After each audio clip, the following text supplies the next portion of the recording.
I'm excited about how the stories and how the traditional regalias that I'll be wearing in collaboration with it will just give people some type of profound experience and impact them in some way that will help them heal or feel soothed or feel in awe.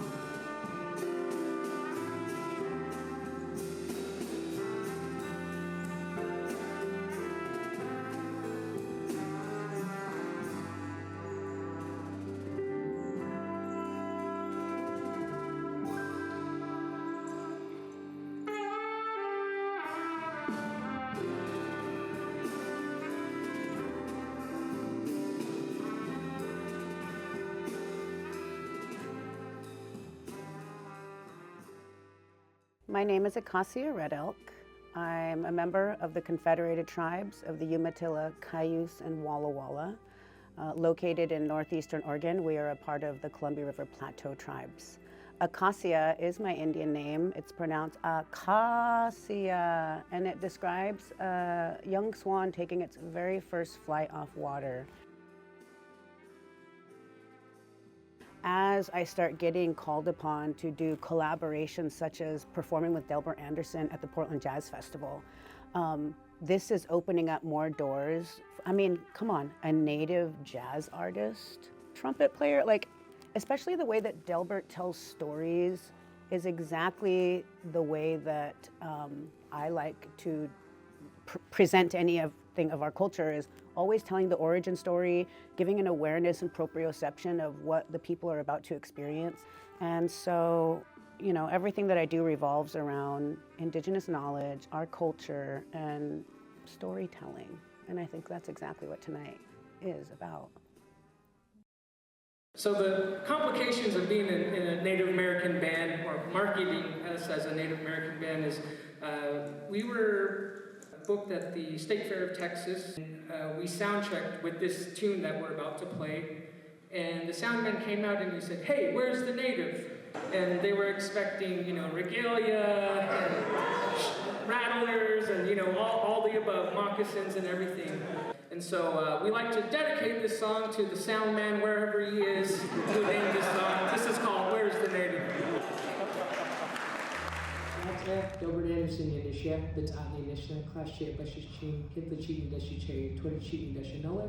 I'm Delbert Anderson. I come from Kirtland, New Mexico. I was born in Shiprock on the Diné Navajo Reservation, and I am a jazz trumpet artist.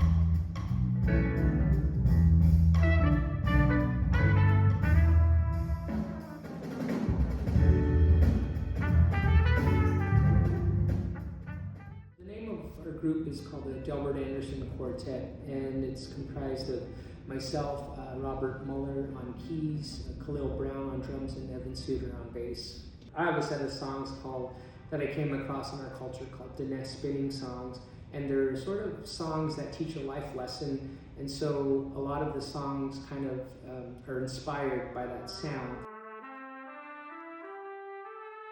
It's a really cool thing because every time we have collaborations with the dancers, they always want to pick something upbeat and kind of funky with a groove, but the dancer ended up landing on two of our ballads.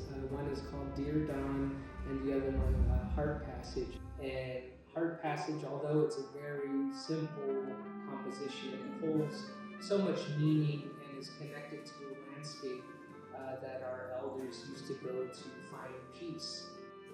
I just think that it's really cool how each of the stories that he tells, we all can relate in some way or another through our life stories.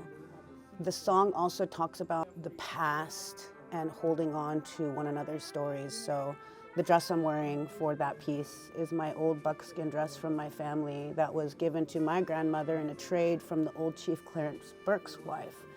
And it was a trade for horse trappings.